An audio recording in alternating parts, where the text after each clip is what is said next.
Hey everybody, Hoosier Jedi here with another review for you. This time talking episode 10 of Star Wars Rebels called Vision of Hope. Now, in case you've missed it in my other reviews, I apologize for taking so long to get this up. As you can tell by the background, I've actually moved, so you know, new job, new town. Took a while to get internet up and running, and obviously, with all of that, reviews had to move pretty far down my list of priorities. So I'm trying to get caught up right now. So I think by the end of today, I should be caught up with all of the shows I normally review. So anyway, let's get right into this episode. And this is another episode that kind of focuses in on Ezra, although the other characters do get their own nice little moments. But it's really just mostly about him and Ezra getting a harsh lesson on just how tough life can be. And considering he's already had his parents essentially taken away and by the bad guys, heavily imply that they've been killed, and spent 8 years of his life living on the streets. Yeah, that's not exactly an easy life. But basically, the big thing with this episode is exactly what Kanan says to him is, the visions are not things that are easily interpreted, and just because you want something to be true doesn't make it true. Now, I've kind of been thinking that this whole senator being a front for the Empire, that's something I've kind of been thinking about for a while, because for a long time, all we ever did see was that picture of him and hear his voice. And you have to figure that with the technology in the Star Wars universe, creating a fake sounding voice of using a computer to create a voice that sounds like somebody, that's easy, especially if you're talking about Imperial intelligence. So I was honestly surprised when he turned out to be a flesh and blood person. And I even briefly considered, wouldn't it be interesting if he was like an Imperial agent who had been surgically altered just to look like this guy? But no, it turned out to be the far more simple explanation of, no, this guy was really basically a Judas goat the entire time. So, and again, that does something that is something that makes perfect sense. This is very much out of the Imperial playbook. I always like watching the episodes where you get to see a decent bit of Agent Kallus, just because it reminds me of playing my Imperial agent in Star Wars: The Old Republic, where Imperial intelligence and covert operations and being a sneaky bastard are all a big part of what's going on.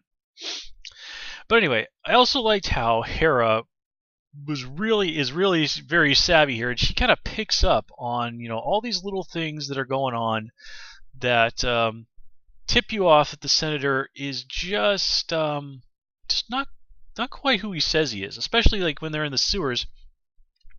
And he's like, "Wow, you must have lots of contacts, and you must have somebody who's giving you money." It's like, really, is this really the time to be talking about this? And those are of course the sort of things that someone working for the Empire would want to know.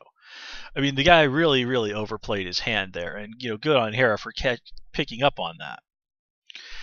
Although you also have to give points to Kanan, because he also kind of points out, hey, this message of where the senator is going to be is sure awful easy to figure out. You have to admit, this is something that people could have probably figured out just by putting a few of key words from the senator's speech into basically the Star Wars universe version of Google. And they would probably have been able to use that to get a pretty good idea of where the senator was going to be looking to set up that meet. So, here you kind of see Kanan and Hera sort of serving as both mentors here. Kanan's the guy who's sort of telling it how it is. He's hitting Ezra with the hard realities of life. And then we have that moment at the end where Hera kind of consoles him a little bit and says, we have hope. Sort of saying yeah, we were wrong this time, and yes, this is a blow, but we can't give up. And sort of letting Ezra know that she sees a little bit of herself in him, which is again a nice moment. We haven't really got to see a lot of interaction between Hera and Ezra, particularly Hera sort of teaching Kanan what she could teach him. Now, I'm sure she could teach him how to be a really great pilot and help him with his blaster work and stuff, but I think it's really just her world view. As hard as the world that they're in right now is as bad as things are. Hera is someone who still has hope. She still has some optimism left in her, and she doesn't let that make her make foolish choices. That optimism and hope are tempered by experience and reason and caution. Just how, well, basically that's how adults need to live their life.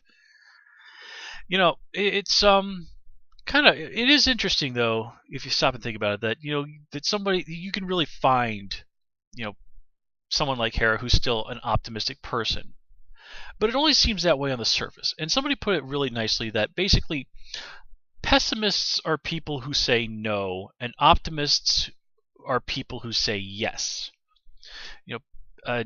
Pessimists and cynics, they say no, no, no, and basically they sort of operate under the belief that nothing can change, nothing will change, so anything you do and try to change things is ultimately doomed to failure. I mean, it's a classic example of you miss 100% of the swings you don't take. While optimistic people are like, well, maybe things can change. Maybe we can do something to improve this situation. And of course, not everything we try to improve our lives or the world around us is going to work, but sometimes it does. So why not try?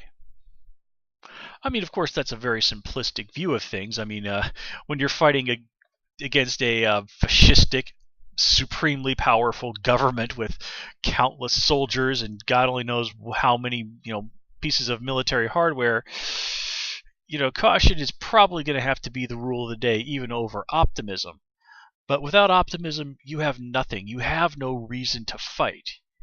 All you would really have is just sort of go out there and try and keep your head down and hope the Empire doesn't decide that you're inconvenient or have something that they want.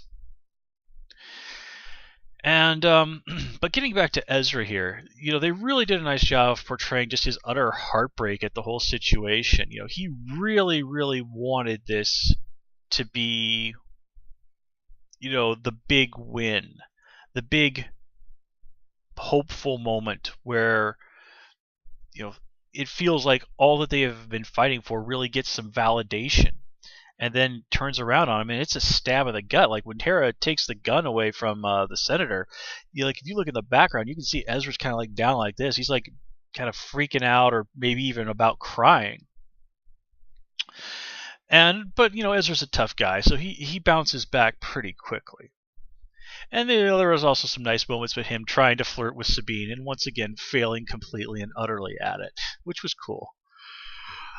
So let's see. Yeah, I think that kind of covers everything that I had to say about this episode. It's a really nice episode for Ezra. It kind of gives Hera and Kanan some nice moments to sort of show their dual roles in serving as mentors to Ezra. And it sort of moves along what's going on with the Imperials in a nice way. So with that, guys, I'm going to call it here. As always, please comment, rate, and subscribe. And of course, you can follow me on Twitter at Who's Your Jedi. Till next time, take care and have a good